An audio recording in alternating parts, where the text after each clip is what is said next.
The 4 reasons why businesses are failing today and what you can do about it now. This executive briefing has been developed by Empire Media Advance for exclusive use of Sarver Consulting Group. Hi, I'm John Sarver, President and CEO of Sarver Consulting Group.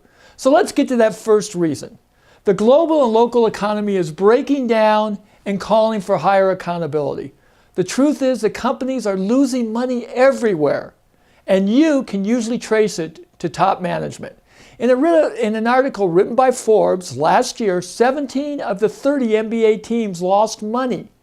Now, the owners insisted that the economic model is broken and that players will need to give back hundreds of millions of dollars in salary to keep the league afloat and avoid a lockout. The result is that the fans are clamoring for honesty and accountability. Let's go to reason number 2. Executives are losing focus faster than ever, and as a result, losing market share.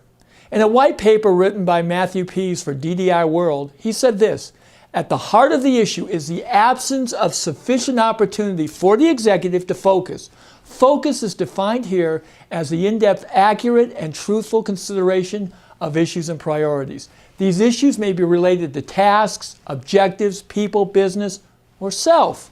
As a result, growth and complexity in leaders become inundated with information. The opportunity to reflect thoughtfully then can be lost.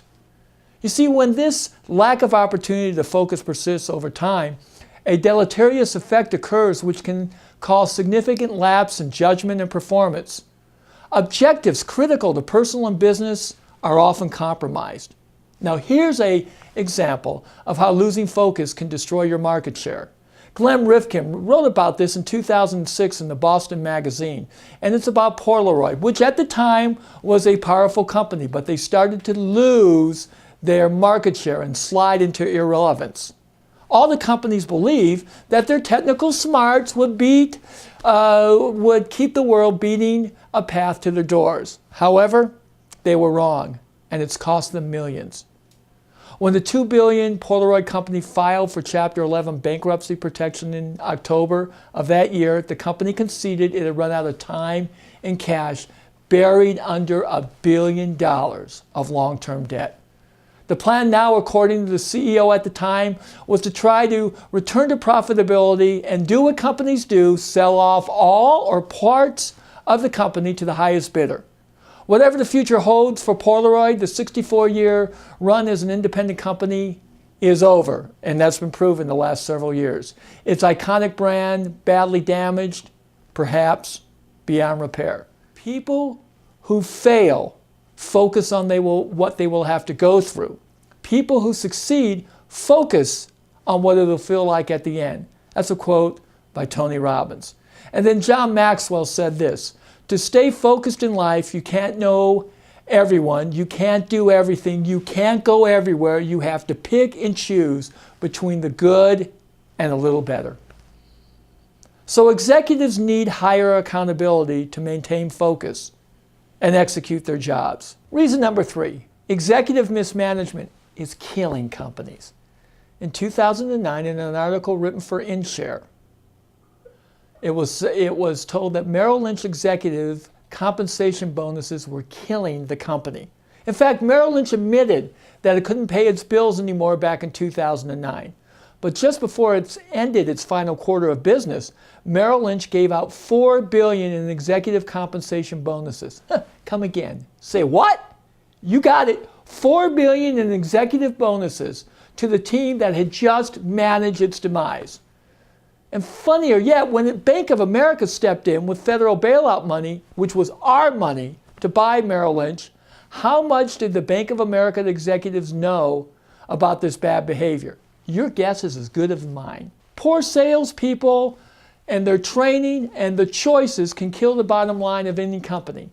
Sue Barrett wrote Overt Financial Costs of a Poor Hire back a couple of years ago, came up with several different points that are on your screen, ranging from advertising and recruitment, candidate travel costs, down to salary and benefits, additional costs, all leading to a bad hire, a conservative guess, coming in at about $67,000. So what is a bad hire worth to you? So, What's the solution to the 4 reasons why businesses are failing today? What can the busy executive like you do to ensure a strong business for years to come? Well, number 1 is you need to set up a system of checks and balances for increased accountability. In an article called Leading with Accountability by Henry Evans in 2009, he emphasized the importance of change coming from the top down. And if that doesn't happen, he's been known to turn away clients who don't understand the importance of this. He went on to write that top executives need to be demonstrating and exhibiting themselves in an accountable way before their employees. Before they request it of anyone else in their organization, they need to do it themselves. So let's go to number 2. And that is, executives must have a purpose or vision that drives them in their business. So the question is, how do I do that? Well, the following are 5 common reasons that executives fail to share their strategic vision with those they lead. The first one is the leader has got to understand the strategic importance of sharing their vision with their team. Look for ways to do it and do it often.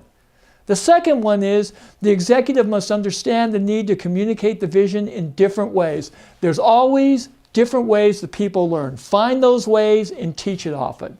Number 3, the leader must trust their subordinates and share it. Get the vision out and trust your subordinates. Hire the right people so they can share it to others.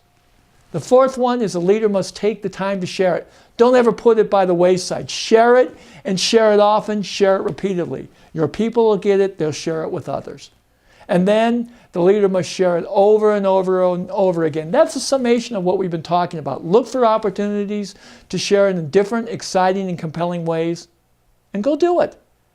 So, do you know what drives you in your business? Tony Robbins said this: if you can't, you must. And if you must, you can. Get out there and do it. John Maxwell says that success is knowing your purpose in life, growing to reach your maximum potential, and sowing seeds that benefit others.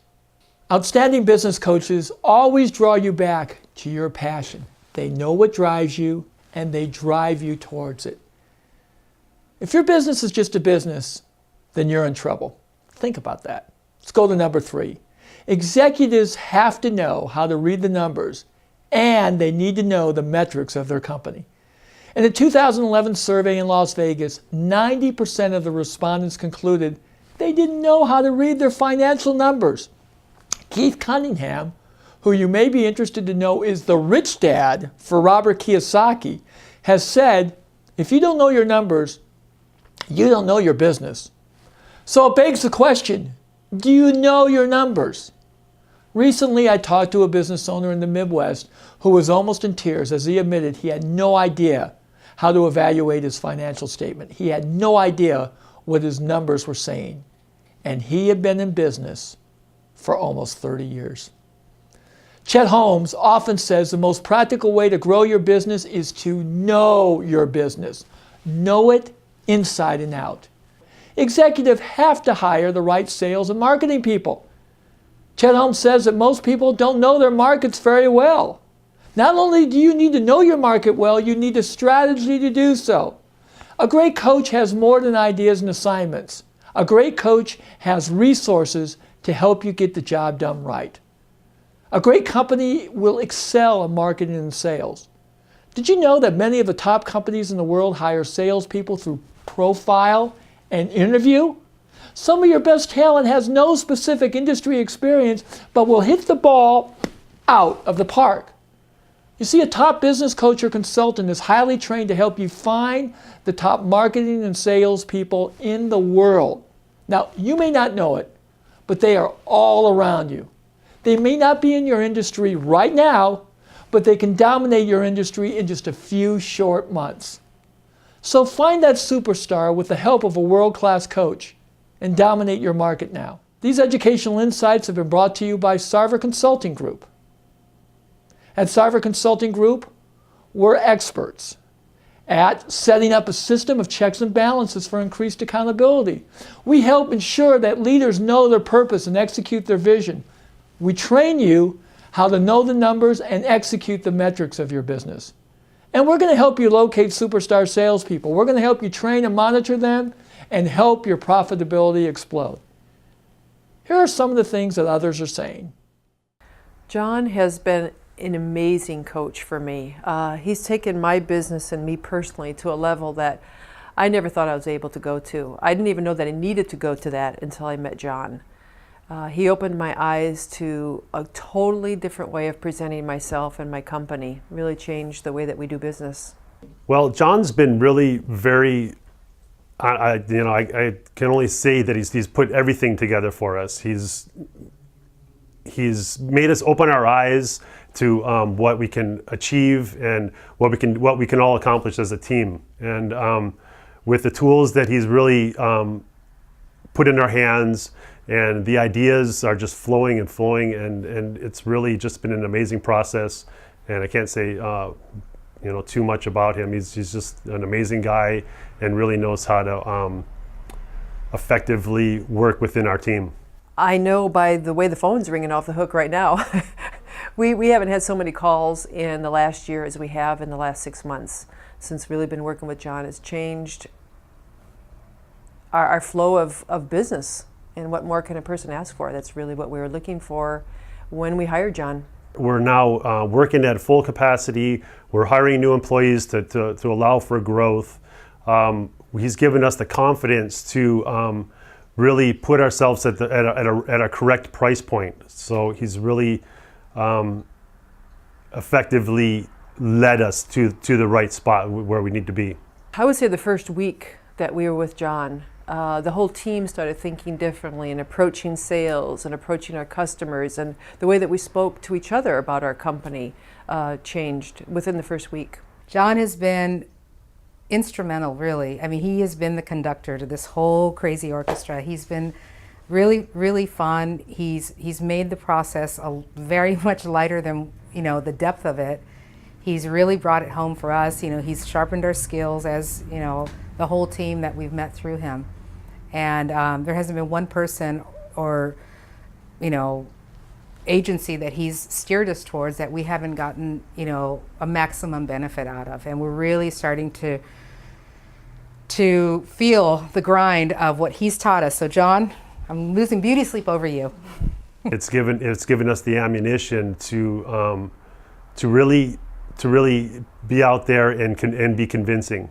John is really, he's been great at identifying our strengths and our weaknesses, and we've really, he's really led us to what we know we can accomplish as a team and as individuals on individual tasks. He doesn't try to overload us with what we can't accomplish. He tries to keep us all at in taking care of tasks that we know that we can accomplish as a team.